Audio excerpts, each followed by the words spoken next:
अस्सलाम वालेकुम। सब ठीक ठाक, खैर आफियत, A1 जिंदाबाद। और कल के लेसन के बारे में क्या ख्याल है? अच्छा, माशाल्लाह। और कोई सवाल कल के टॉपिक में से? चलें, तो पहले हम लेसन पढ़ लेते हैं, उसके बाद फिर कल वाला सुनेंगे। ठीक हो गया? चलें। मुझे पता है आपकी शक्लें बता रही हैं कि जिस भरपूर अंदाज में आप तैयारी करके आए हैं ना, आप ये कह रहे हैं कि साहब पहले आप सुन लें हमसे। ठीक है? नहीं, आज देखे ना बंदे, ये जो आपके फेसेस हैं माशाल्लाह पूरे एतमाद किस्म के, कॉन्फिडेंट किस्म के, ये बता रहे हैं। वरना तो देखे ना मुरझाए हुए चेहरे होते हैं, जिसको नहीं आता। रोज़ ऐसे ही होते हैं, यानी खुशी से और एतमाद से और कॉन्फिडेंस के साथ।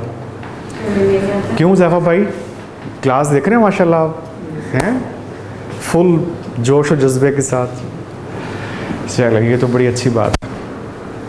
तो टॉपिक शुरू करते हैं पहले आपका, फिर इंशाल्लाह जो आप लोग कह रहे हैं मैं उसकी तरफ आता हूँ। हैं? नहीं, बेफिक्र है, मैं आता हूँ इंशाल्लाह, सुनता हूँ। टाइप्स ऑफ कंपनी, गालिबन कल हमने टॉपिक शुरू कर लिया था, तो आज का जो हमारा टॉपिक है वो है types of company according to members liability. Company के मेंबर्स की लायबिलिटी के लिहाज से कंपनी की टाइप्स कौन कौन सी हैं। अब इसमें एक बेसिक कॉन्सेप्ट जो हमने पहले से पढ़ा हुआ है वो है लिमिटेड लायबिलिटी। ज़रा रिकॉल करें जल्दी से, वो क्या था? लिमिटेड लायबिलिटी का एक कॉन्सेप्ट पढ़ा था, बल्कि एक पूरा टॉपिक उसके ऊपर हुआ है, जिसका टाइटल भला क्या था लेक्चर का? The concept of limited liability हमने पहले पढ़ा हुआ था। ज़रा क्विकली रिवाइज करें जल्दी से, वो क्या था? शाबाश। हमने ये पढ़ा था कि लिमिटेड लायबिलिटी का जो कॉन्सेप्ट है वो एप्लीकेबल है कंपनी के शेयर होल्डर्स पे, यानी कि जो कंपनी के शेयर होल्डर्स हैं उनकी लायबिलिटी लिमिटेड है towards the repayment of debts on the company. अलबत्ता हमने साथ ये भी पढ़ लिया था कि कंपनी इटसेल्फ, इसकी जो लायबिलिटी है वो अनलिमिटेड है, जो कंपनी के ज़िम्मे कर्जे हैं उनको अदा करने के लिए। तो ये कॉन्सेप्ट हमने पहले पढ़ा हुआ जी, जल्दी जल्दी से हमने उसको रिवाइज़ कर लिया। अब इसका फ़ायदा ये होगा कि आप जल्दी से ये समझ पाओगे। So company limited by shares का मतलब ये है कि वो कंपनी के जिस कंपनी के शेयर होल्डर्स की liability towards the repayment of debts on the company, वो लायबिलिटी लिमिटेड है। अब किसके तहत, मतलब ये बात कहाँ पे लिखी हुई होगी कि कंपनी के शेयर होल्डर्स की लायबिलिटी लिमिटेड है? तो कहते हैं ये बात कंपनी के मेमोरेंडम ऑफ एसोसिएशन में मेंशन है। आप ज़रा किताब देखें, वहाँ पे लफ्ज़ आपको स्पेसिफिकली नज़र आएगा, बाय इट्स मेमोरेंडम। तो कंपनी के मेमोरेंडम ऑफ एसोसिएशन के तहत, मतलब कंपनी के मेमोरेंडम ऑफ एसोसिएशन में ये बात मौजूद होगी, मेंशन्ड होगी कि इस कंपनी के शेयर होल्डर्स की लायबिलिटी लिमिटेड है। एक बात समझ आ गई? इधर तवज्जो तो करें जनाब।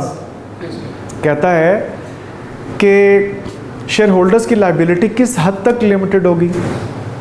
सवाल, कंपनी के शेयर होल्डर्स की लायबिलिटी किस हद तक लिमिटेड होगी? तो इसकी दो सूरतें हैं। बोलें कितनी सूरतें? दो। एक सूरत ये है कि अगर तो शेयर्स फुल्ली पेड अप थे, कॉन्सेप्ट आपको याद आ गया होगा, fully paid up shares, partly paid up shares. तो अगर तो शेयर्स फुल्ली पेड अप हैं, अब इसकी तफसील में जाने की ज़रूरत तो नहीं है क्योंकि ऑलरेडी डिस्कस कर चुके हैं। तो अगर तो कंपनी के शेयर्स फुल्ली पेड अप हैं तो इसका मतलब है इस कंपनी के शेयर होल्डर्स की लायबिलिटी ज़ीरो। वजह, क्योंकि वो सारे पैसे तो ऑलरेडी कंपनी को दे चुके हैं। ठीक है, इन्वेस्टमेंट उनकी तरफ से कंपनी को हो चुकी है, कैपिटल में कंट्रीब्यूशन इन लोगों का हो चुका है। जिसने जितने शेयर्स परचेज किए थे उसी तनासुब से उसने कंपनी को पैसे दिए हुए हैं। तो इसका मतलब है अगर तो शेयर्स फुल्ली पेड अप हैं तो इस कंपनी के जो शेयर होल्डर्स हैं उनकी लाइबिलिटी क्या होगी, सिफर होगी, ज़ीरो होगी। कंपनी के ऊपर अगर डेट्स हैं तो उन डेट्स की रीपेमेंट के लिए इन शेयर होल्डर्स को कंपेल नहीं किया जाएगा कि भाईजान और पैसे लेके आएँ ताकि कंपनी के कर्जे अदा किए जा सकें, इन्हें नहीं कहा जाएगा। पहले बता दें, ये क्लियर हो गया? जल्दी बोलें। अगर शेयर्स फुली पेड अप हैं तो शेयर होल्डर्स की लाइबिलिटी ज़ीरो, उन्हें मज़ीद कुछ कंट्रीब्यूट करने की ज़रूरत नहीं। सिचुएशन नंबर 2 ये है कि अगर कंपनी ने partly paid up shares issue कर रखे थे, वंस अगेन इसकी वजाहत भी ऑलरेडी कर चुके हैं, हम उसकी तफसील में नहीं जाएंगे कि पार्टली पेड अप शेयर्स का कॉन्सेप्ट कब था, ये रियायत कब थी, कब ख़त्म होगी, इसके ऊपर भी हम बात कर चुके हैं। बहरहाल अगर एक कंपनी ने partly paid up shares issue कर रखे थे तो इसका मतलब है ये कंपनी अगर लिक्विडेट हो रही है, डिज़ोल्व हो रही है, वाइंड अप हो रही है, इसके ऊपर डेट्स हैं, उन डेट्स को अदा करने के लिए कंपनी के सारे एसेट्स बिक गए हैं, अभी भी कुछ अमाउंट्स आउटस्टैंडिंग हैं, अनपेड हैं, तो ये कंपनी अपने उन शेयर होल्डर्स को कह सकती है कि जनाब जो आपके ज़िम्मे हमारे कुछ पैसे हैं, ज़रा मेहरबानी करें अदा कर दें। बोलें ये चीज़। तो अनपेड वाली सिचुएशन के अंदर, अनपेड वाली सूरत के अंदर कंपनी अपने शेयर होल्डर से कह सकती है। कोई बताएगा इसके लिए? क्लास में जो हमने एग्जांपल डिस्कस की थी वो वाला कौन सी थी? 7 और 3। माशाल्लाह बड़ी याददाश्त है आपकी यार, हैं तो आप छोटे से लेकिन याददाश्त बड़ी अच्छी है माशाल्लाह, अल्लाह ताला नज़र बद से बचाए और यही हाफजा आपका पेपर तक कायम रहे, यही मेमोरी। और क्या बात है, कहते हैं जी गाड़ी में बैठ के लेक्चर सुना आपका माशाल्लाह। अच्छा, तो 7 रुपीज़ और 3 रुपीज़ की हमने क्लास में एग्जांपल डिस्कस की थी। तो 7 रुपीज़ पर शेयर के हिसाब से पेमेंट्स ली हुई थी और 3 रुपीज़ पर शेयर के हिसाब से पेमेंट्स ड्यू थी। तो ये कंपनी अगर लिक्विडेट होने जा रही है, वाइंड अप होने जा रही है, तो ये कंपनी अपने उन शेयर होल्डर से कह सकती है कि जनाब लाएं पैसे, आज आपकी ज़रूरत पड़ गई है। ठीक है, कितने पैसे? 3 रुपीज़ पर शेयर के हिसाब से आपके जितने जितने बनते हैं।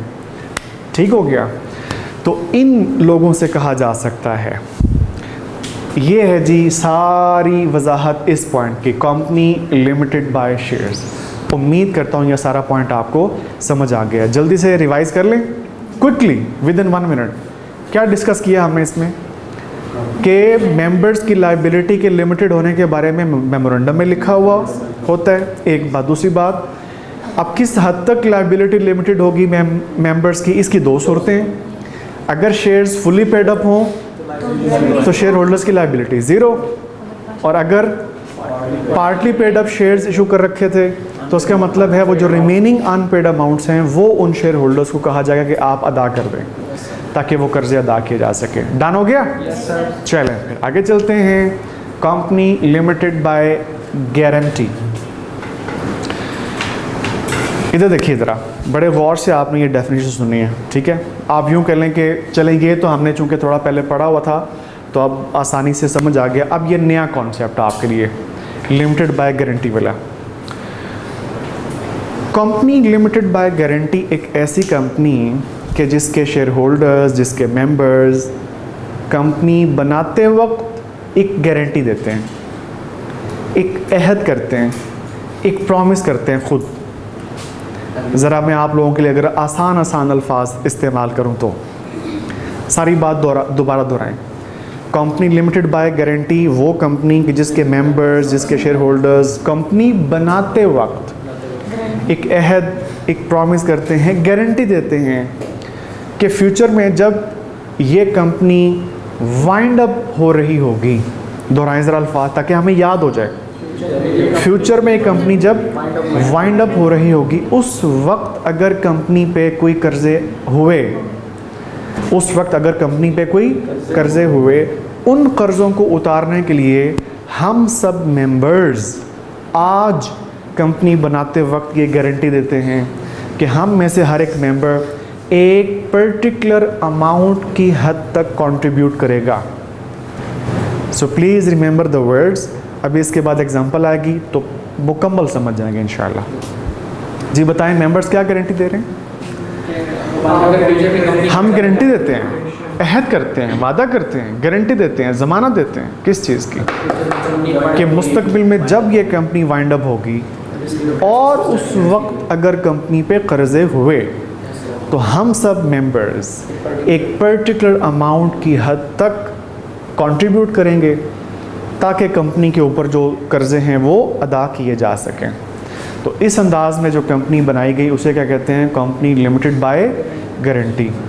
सो एग्ज़ाम्पल की तरफ अभी मैं बढ़ने वाला हूँ, लेकिन मैं चाहता हूँ कि ये डेफिनेशन आपको अच्छी तरह याद हो जाए, जहन नशीन हो जाए। बता दें, क्लियर हो गया?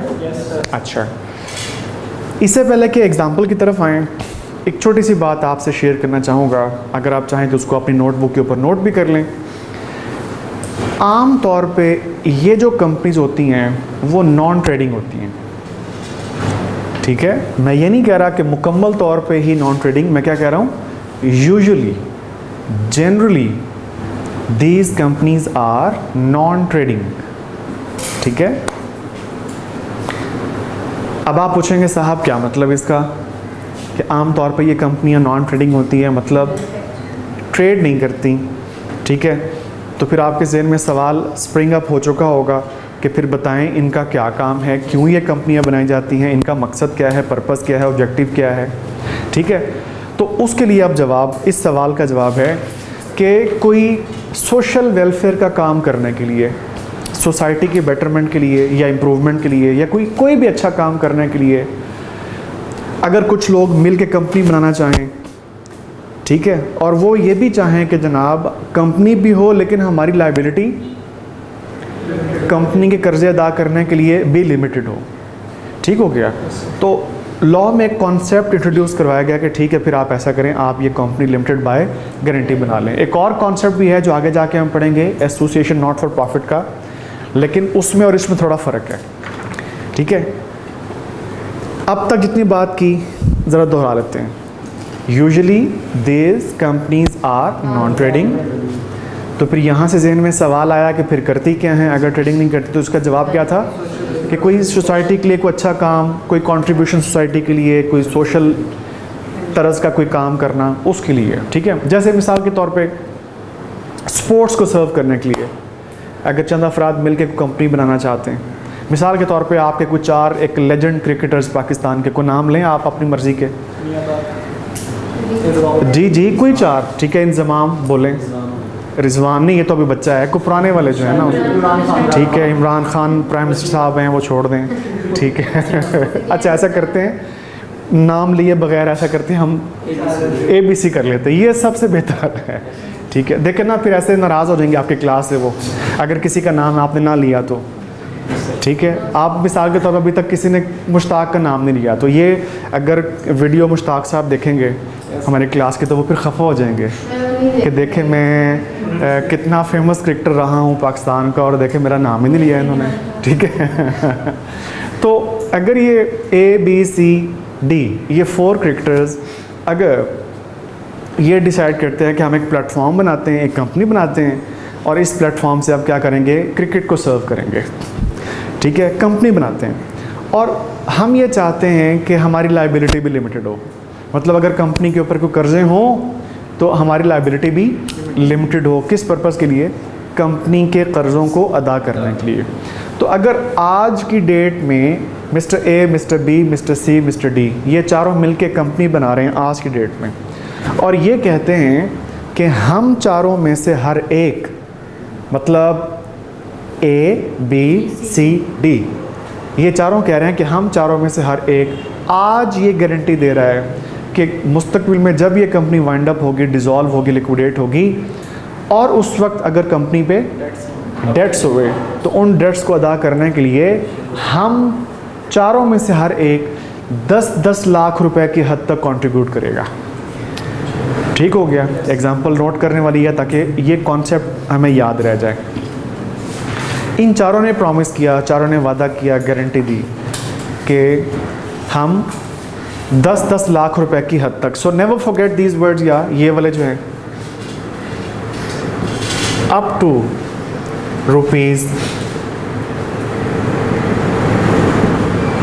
ठीक है, सिर्फ 1 मिलियन नहीं लिखा, सिर्फ 1 मिलियन नहीं लिखा, क्या लिखा है, अप टू रुपीज़ 1 मिलियन, जिसका मतलब आप माशाल्लाह सियाने बच्चे हैं, सीनियर स्टूडेंट्स हैं, ज़्यादा से ज़्यादा लायबिलिटी 10 लाख रुपए ईच। ठीक हो गया। तो इन चारों ने आपस में ये गारंटी दी कि कंपनी के ऊपर अगर कर्जे हुए तो उन कर्ज़ों को अदा करने के लिए हम चारों में से हर एक member maximum 10 lakh rupees contribute करेगा ताकि वो कंपनी के ऊपर जो कर्जे हैं वो अदा किए जा सकें। सो इस अंदाज़ में अगर इन्होंने कंपनी फॉर्म की है, इनकॉर्पोरेट कर ली है, रजिस्टर्ड करवा ली है, तो इसको हम क्या नाम देंगे, कंपनी लिमिटेड बाय गारंटी। ठीक हो गया। मैं अभी बताता हूँ जनाब, आपका खादिम लिख लिया तो इधर देखें ज़रा प्लीज़। अब इसकी दो सूरतें होती हैं, कंपनी लिमिटेड बाय गारंटी की आप यूँ कह लें कि दो किस्में होती हैं। एक को हम कहते हैं company limited by guarantee having share capital, और दूसरी को बोलते हैं company limited by guarantee not having share capital. So please write down these two types. ठीक है, आगे जाके ये अल्फाज काम आएंगे क्योंकि जो हमारे आने वाले चैप्टर्स हैं वहाँ पे कहीं वो लिखता है कि ये वाली provision company limited by guarantee having share capital के लिए है, और कहीं पे लिखा हुआ आपको नज़र आएगा कि ये वाली provision company limited by guarantee not having share capital के लिए।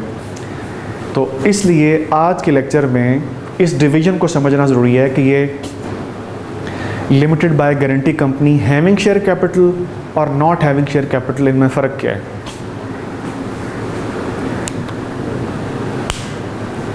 जी हेडिंग्स अगर दे दी हैं तो प्लीज़ इधर देखिए मेरी तरफ। पहली कैटेगरी कौन सी डिवाइस की हमने, कंपनी पूरा बोल दें, company limited by guarantee having share capital. पहले इसको हम डिस्क्राइब करते हैं, एक्सप्लेन करते हैं। जैसे कि आप टाइटल के ऊपर गौर करें, हैविंग शेयर कैपिटल मतलब क्या कि जो ये जो चारों मेंबर्स हैं कंपनी के, mister A, mister B, mister C, mister D, इन चारों ने क्या किया, इन चारों ने खुद से भी कैपिटल कंट्रीब्यूट किया है। जाहिर सी बात है इनिशियल एक्सपेंसेस नहीं आएंगे, बताएं, इनिशियल एक्सपेंसेस आपको आएंगे, कोई बिल्डिंग रेंट पे लेनी पड़ेगी, कोई फर्नीचर और कुछ और चीज़ें। ठीक है, तो उन्होंने एक एस्टिमेट किया, कॉस्टिंग की, और इन्होंने कहा यार इतना खर्चा आएगा और हम पॉकेट से डालते हैं। मिसाल के तौर पे इन्होंने कहा कि 5-5 लाख रुपया कंट्रीब्यूट करते हैं हम, तो चारों ने कितना कंट्रीब्यूट कर लिया, 5-5 लाख रुपया करके कितना हो गया, 20 लाख रुपया। तो 20 लाख रुपया इन्होंने कंट्रीब्यूट करके ये कहा कि हमारी जो लायबिलिटी है वो 10 लाख रुपए की हद तक है। अब प्लीज़ रिमेंबर कि एक तो ये जो कंपनी की किस्म हो गई है, कौन सी हो गई, हैविंग शेयर कैपिटल, और दूसरी समझने वाली बात यह है कि चूंकि इन्होंने वर्ड्स बोले थे कि कंपनी के वाइंड अप होने के वक्त कंपनी के ऊपर जो कर्जे हुए उन कर्ज़ों को अदा करने के लिए हम में से हर एक की liability up to rupees 1 million होगी। इसका मतलब ये है कि उस वक्त जो कर्जे होंगे उनको अदा करने के लिए ये फिर अप टू 1 मिलियन ही पे करेंगे, कंट्रीब्यूट करेंगे। उसमें ये रकम नहीं गिनी आपने, कौन सी वाली, जो 5 लाख ही इनिशियली दे चुके हैं। ठीक हो गया, इसको नहीं, ये कैपिटल के तौर पे इन्होंने कंट्रीब्यूट कर दिया। प्लस ये कहा, एडिशनल क्या कहा इन्होंने कि हम में से हर एक की लायबिलिटी कितनी होगी, अप टू रुपीज़ 1 मिलियन होगी। अच्छा, ज़ाहिर सी बात है एसेट्स बेच के जितने बिक गए, जितने कर्जे अदा हो गए वो हो गए, जो रिमेनिंग है वो फिर ये लोग पे करेंगे। अच्छा, पहले ज़रा ये बता दें, company limited by guarantee having share capital का कॉन्सेप्ट समझ आ गया? क्या समझ आया कि जनाब ख़ुद से भी कंट्रीब्यूट किया है और प्लस गारंटी भी दे दी एक पर्टिकुलर अमाउंट की हद की। डन हो गया। अच्छा, अब आ जाएं दूसरी वाली फॉर्मेशन की तरफ, company limited by guarantee not having share capital. ज़रा खुद गैस करें, कम ऑन गैस करें। ये वो कंपनी है कि जिसके मेंबर्स ने इनिशियली पॉकेट से कोई कैपिटल कंट्रीब्यूट नहीं किया, फ़कत क्या कहा, फ़कत गारंटी दी। कौन सी गारंटी?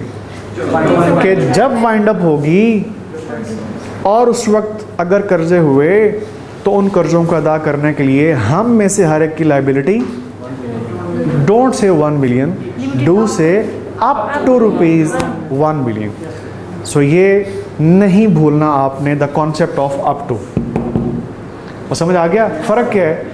फ़र्क क्या है? अगर आप सिर्फ 1 मिलियन कहते हैं, अगर आप सिर्फ कहते हैं कि मेरी लाइबिलिटी 1 मिलियन की है, और अगर आप यूँ कहते हैं कि मेरी लाइबिलिटी अप टू 1 बिलियन की है, तो फ़र्क क्या है? यानी 1 बिलियन जब आपने कहा तो लमसम आप कह रहे हैं कि मुझे ये ले लेना, लेकिन अप टू 1 बिलियन में आप ये कह रहे हो कि मेरे हिस्से लाइबिलिटी लाख रुपए की भी आ सकती है, ठीक है, लेकिन 10 लाख पर हेड से ज़्यादा नहीं। अच्छा खैर, बात हम क्या कर रहे थे? Company limited by guarantee not having share capital का मतलब कि तमाम मेंबर्स ने इनिशियल कैपिटल कंट्रीब्यूट नहीं किया, फ़कत गारंटी पे गुजारा किया। बच्चों किस पे? सिर्फ गारंटी पे, कि देखी जाएगी जब कंपनी वाइंड अप होगी, अगर उस वक्त कंपनी पे कर्जे हुए तो हम में से हर एक सर्टन अमाउंट की हद तक कंट्रीब्यूट करेगा ताकि कर्जे अदा हो सकें। फ़कत गारंटी दी है, तो इससे कहते हैं नॉट हैविंग शेयर कैपिटल। ठीक है, लें जी अब एग्जांपल, कसर नहीं छोड़नी इंशाल्लाह। ठीक है, अब एग्जांपल फ़र्ज़ करें कंपनी वाइंड अप हो गई, कोई 2-4 साल के बाद वाइंड अप हो गई, डिज़ोल्व हो गई, और उस वक्त जो कंपनी के ऊपर अमाउंट ऑफ डेट है वो 20 लाख रुपए। ज़रा मुझे बता दें कि इन चारों में से हर एक कितने कितने कंट्रीब्यूट करें ताकि पैसे अदा हो जाएं? 5-5 लाख रुपए बोलें? अच्छा, सिचुएशन नंबर 2, अगर कंपनी के ऊपर कर्जे हैं 40 लाख रुपए के, तो इनमें से हर एक 10 लाख रुपए कंट्रीब्यूट करेगा। इंटेलिजेंस तो आपकी अब चेक करनी है, जहानत। अगर कर्जे की रकम हुई 50 लाख, बोले 12.5 नहीं? अच्छा, क्यों? क्योंकि कहा था अप टू 10 बिलियन नहीं, अप टू 1 बिलियन। ठीक है, तो अगर कर्जे की रकम 50 लाख हुई, 60 लाख हुई, मतलब 40 से ऊपर जितनी मर्जी चले गए, तो उसके बावजूद ये चारों कितना कितना कंट्रीब्यूट करेंगे? 10-10 लाख रुपए कंट्रीब्यूट करेंगे ताकि वो कर्जे की रकम अदा हो जाए। सवाल, वो जो ऊपर वाली अमाउंट है वो फिर कंपनी के बैड डेट्स हो जाएंगे, क्रेडिटर्स के लिए। डेट ओके हो गया जी? सो ये है जी मुकम्मल कॉन्सेप्ट आपका कंपनी लिमिटेड बाय गारंटी का। डन हो गया?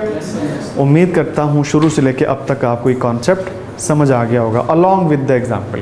अच्छा, इसके बाद है लिमिटेड लाइबिलिटी के लिहाज से तीसरी किस्म, वो है अनलिमिटेड कंपनी। वैसे बाय द वे हम कंपनी की अक़साम पढ़ रहे हैं किस एंगल से? अकॉर्डिंग टू मेंबर्स लाइबिलिटी, जिसमें पहली कौन सी किस्म पढ़ी?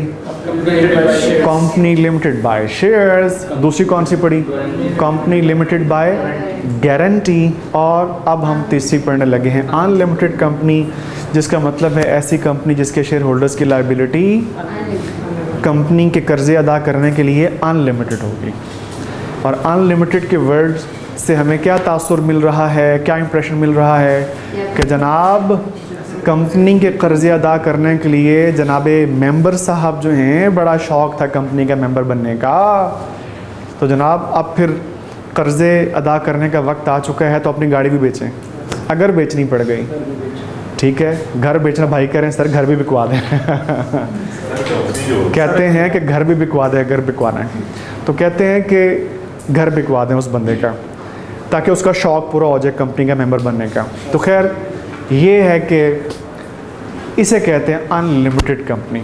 लेकिन अब इसको ज़रा एनालाइज करते हैं। अब इसको क्या करते हैं? एनालाइज। हकीकतन इस किस्म की कंपनीज नॉन एग्जिस्टिंग होती हैं, हकीकतन। वजह, अरे बाबा जब आपके पास एक सहूलत, फैसिलिटी, कॉन्सेप्ट मुयस्सर है कानून की तरफ से, रियायत, रिलैक्सेशन है, कॉन्सिबल है। क्या आप अपनी कंपनी को बना सकते हैं? किस तरह? लिमिटेड बाय शेयर्स की फॉर्म में भी बना सकते हैं, लिमिटेड बाय गारंटी की फॉर्म में भी बना सकते हैं।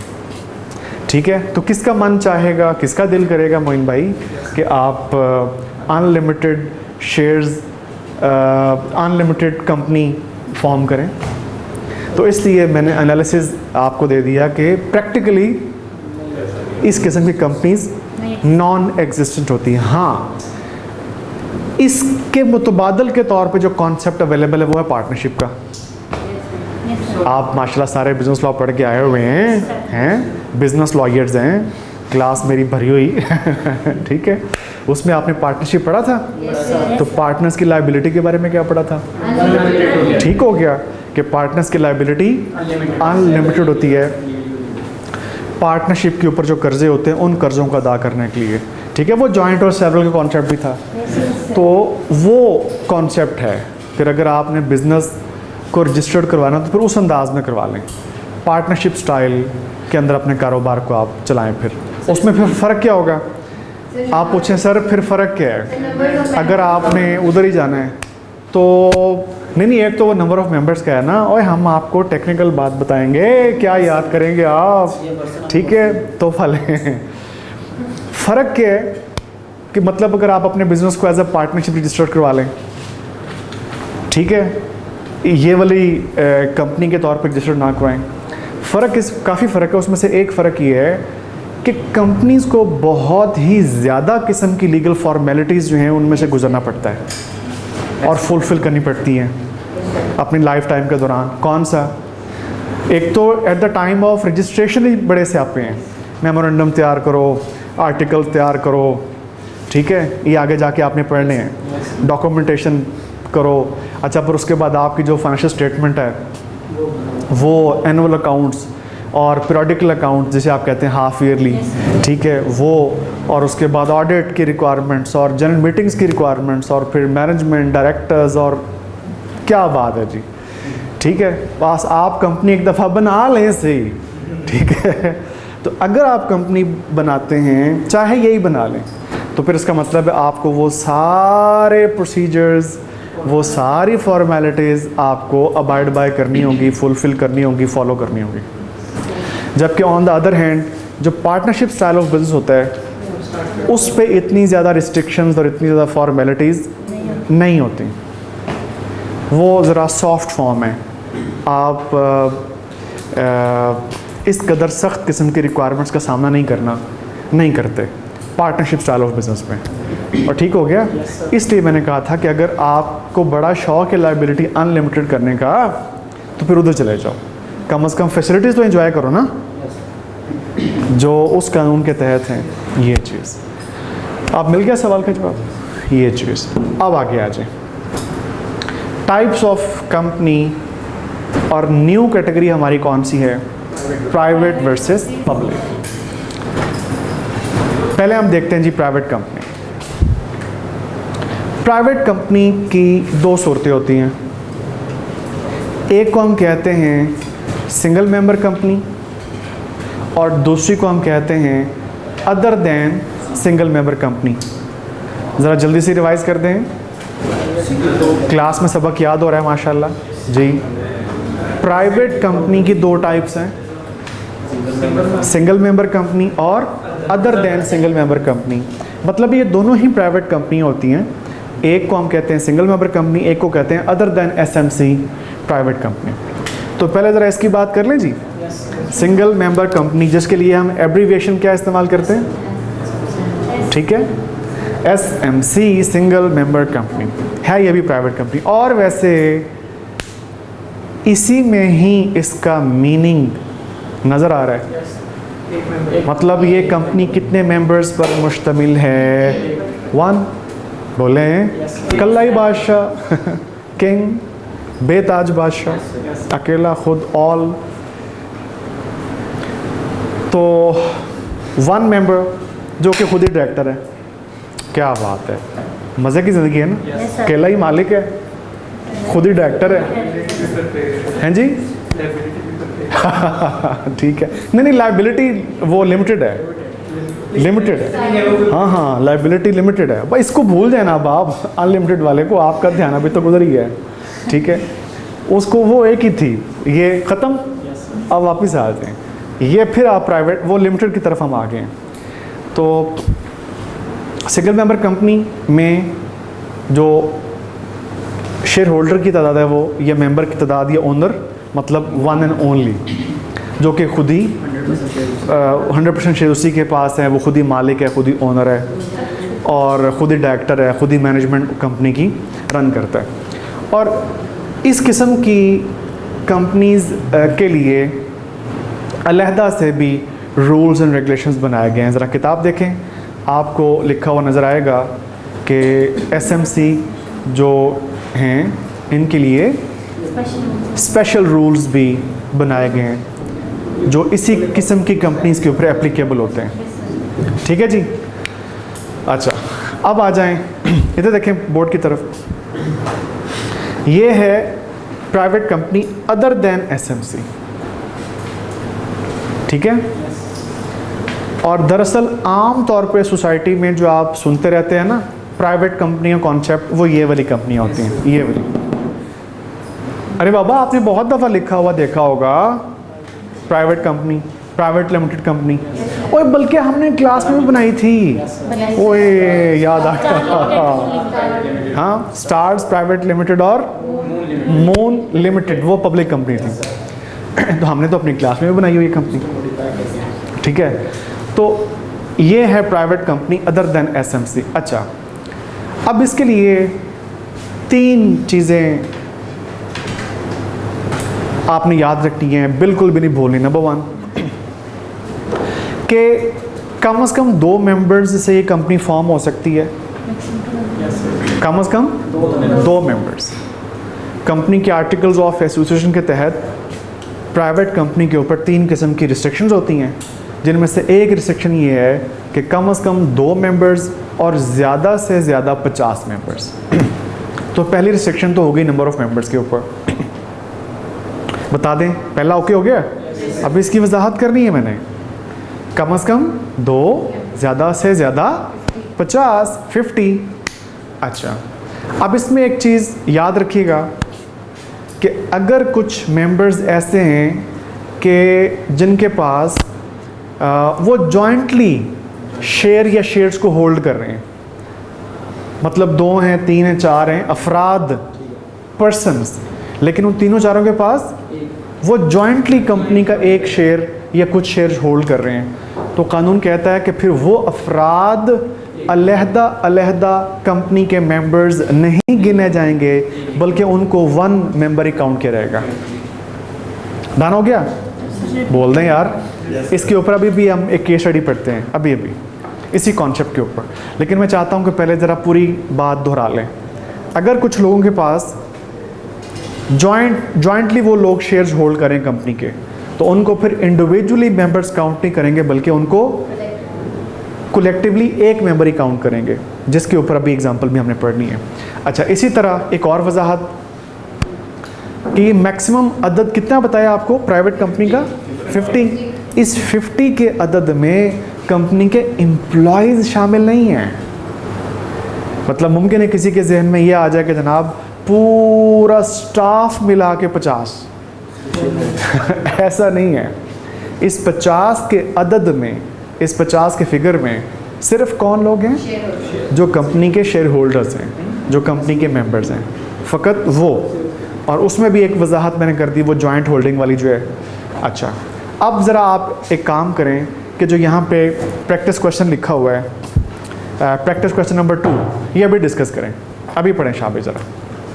प्रैक्टिस क्वेश्चन नंबर 2 अभी पढ़ें, बाकी बातें बाद में करेंगे।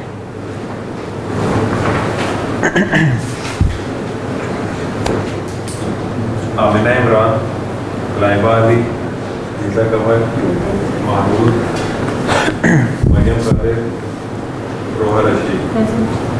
किस किस के नाम नहीं है भाई? आपका नाम है हाल तक कैसे नहीं आया जी? पढ़ लिया जी? पढ़ लें, पढ़ाई काम आएगी, बड़े होके अफसर बन जाएंगे इंशाल्लाह। ये स्लिप बाद में फिल कर लीजिएगा, लेकिन पहले ज़रा पढ़ लें प्लीज़, ताकि आपकी अटेंशन डाइवर्ट ना हो, ठीक है। क्योंकि अभी अभी हमने कॉन्सेप्ट सीखा है, उस कॉन्सेप्ट के साथ ये चीज़ अटैच करते हैं तो समझ आ जाएगी। यार ज़रा उनको बताना, क्लास अगली क्लास वालों को, बस 5 मिनट।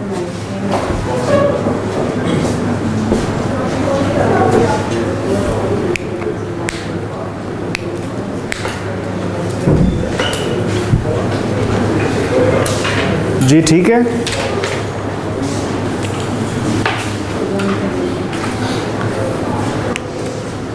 ओके, अब आ जाए दूसरी रिस्ट्रिक्शन के ऊपर। मैंने पहले बी पढ़ दी है, ठीक है, नंबर ऑफ मेंबर्स वाली। तो किताब की तरतीब के लिहाज से अब हम ए पढ़ लेते हैं कि एक प्राइवेट कंपनी जो है, इसके ऊपर एक रिस्ट्रिक्शन ये भी होती है। अब अगर स्पेसिफिकली बात करें तो मेंबर्स के ऊपर ये रिस्ट्रिक्शन होती है कि जो इस कंपनी के मेंबर्स हैं वो अपने शेयर्स किसी को ट्रांसफ़र नहीं कर सकते। यार वैसे ये जुमला सुन के आप चौंक तो नहीं गए कि प्राइवेट कंपनी के शेयर होल्डर्स, प्राइवेट कंपनी के मेंबर्स अपने शेयर्स ट्रांसफ़र नहीं कर सकते? तो ये तो फिर एक डीमेरिट ना हुआ प्राइवेट कंपनी का शेयर होल्डर बनना। ज़रा इन डीप सोचें यार, देखें ना, आप प्राइवेट कंपनी का शेयर होल्डर बन के फंस नहीं गए कि अब आप शेयर्स को सेल नहीं कर सकते, शेयर्स को ट्रांसफ़र नहीं कर सकते? कुछ तो सोचें। वो कह रहा है कि प्राइवेट कंपनी का शेयर होल्डर शेयर्स ट्रांसफ़र नहीं कर सकता। नहीं दिमाग काम कर रहा। ये लिखा हुआ है, प्राइवेट कंपनी का शेयर होल्डर शेयर्स ट्रांसफ़र नहीं कर सकता, आपके सामने लिखा हुआ है। तो मैं आपसे मैं ये चाहता हूँ कि आपका दिमाग काम करे मेरे, please logical, please be logical. हैं क्या? प्राइवेट कंपनी नहीं, मैं तो एक जुमला बोल रहा हूँ कि ये तो डीमेरिट सा नहीं लग रहा हमें कि यार ये तो बंदा फंस गया, अब शेयर्स लेके शेयर होल्डर बन गया, वो फंस गया। यहाँ लिखा हुआ है रिस्ट्रिक्शन, देख लें, restricts the right to transfer its shares, लिखा हुआ है। हाँ जी, आगे क्या लिखा हुआ है, चलें आगे पढ़ लें। Save as otherwise. और बच्चों अब ज़रा पूरी बात सुन लें, फिर उसके बाद नोट पे कर लीजिएगा। मैं जुमला बोलने लगा हूँ। प्राइवेट कंपनी का शेयर होल्डर अपने शेयर्स ट्रांसफ़र नहीं कर सकता इसी कंपनी के जो दूसरे शेयर होल्डर्स हैं उनके अलावा किसी और को। yes, sir. क्या बात है ठीक हो गया। मतलब क्या कि कर सकता है, लेकिन कर सकता है शेयर्स ट्रांसफ़र, लेकिन इसी कंपनी के जो दूसरे शेयर होल्डर्स हैं उनमें से किसी को। सर इसलिए स्टॉक एक्सचेंज में ये चीज़ ठीक है, उधर नहीं ट्रेडिंग होती, पब्लिक होती हैं, ठीक है। अच्छा, तो बताएं आप, मुकम्मल बात समझ आ गई? ये तीसरी बात है कि ये जो प्राइवेट कंपनी है, अगर इसने कभी कैपिटल जनरेट करना हो, मसलन कोई न्यू प्लांट लगाना है, कोई नई बिल्डिंग लेनी है, पैसा चाहिए, तो पब्लिक कंपनीज तो फिर भी पब्लिक को इनवाइट कर लेती हैं शेयर्स ऑफर करके या डिबेंचर इशू करके। लेकिन प्राइवेट कंपनी के ऊपर रिस्ट्रिक्शन है कि प्राइवेट कंपनी आवाम को इनवाइट नहीं कर सकती, पब्लिक को इनवाइट नहीं कर सकती for the subscription of shares, ना ही डिबेंचर इशू कर सकती है। तो ये 3 किस्म की इसके ऊपर रिस्ट्रिक्शंस हैं। हाँ, आपके ज़हन में सवाल आ रहा है कि फिर ये पैसा कैसे जनरेट कर सकती हैं? कैपिटल की ज़रूरत है तो फिर कैपिटल कैसे जनरेट कर सकती है? तो मुतबादिल तरीके हैं ना, या तो कंपनी अपने ही ऑलरेडी मौजूदा शेयर होल्डर से कहे कि हम नए शेयर इशू करने लगे हैं तो आप लोग ख़रीद लें, नहीं तो बोरोविंग वाली तरफ चले जाएं आप, ठीक है, लोन वाली तरफ, कर्ज वाली तरफ आप चले जाएं। डन हो गया ये चीज़। सर आपने वो एक अनलिमिटेड कंपनी का जो बताया था कि अनलिमिटेड, तो इसका मतलब कि तौर पर एग्जिस्ट नहीं करती। लेकिन उसमें ये नहीं है कि जो लिमिटेड कंपनीज हैं उनको बनाने के लिए काफ़ी ज़्यादा डॉक्यूमेंटेशन भी चाहिए होती है। नहीं, इसका मतलब जो है, जैसा कि जो लिमिटेड कंपनी अगर हम बनाएंगे उसमें तो काफ़ी रिस्ट्रिक्शंस वगैरह नहीं होती हैं। हाँ, तो उसमें तो सारा आपको करना पड़ेगा, प्रोसीजर फॉलो करना पड़ेगा, इनकॉर्पोरेशन से लेके रजिस्ट्रेशन और फिर जो जो रूल्स कंपनी लॉ के हैं वो फिर ऐसी कंपनी के ऊपर अप्लाई होंगे। ठीक है जनाब, चलें, टाइम ख़त्म हो गया है, वरना हम मज़ीद बात करते। तो wish you best of luck, कल फिर मिलेंगे इंशाल्लाह।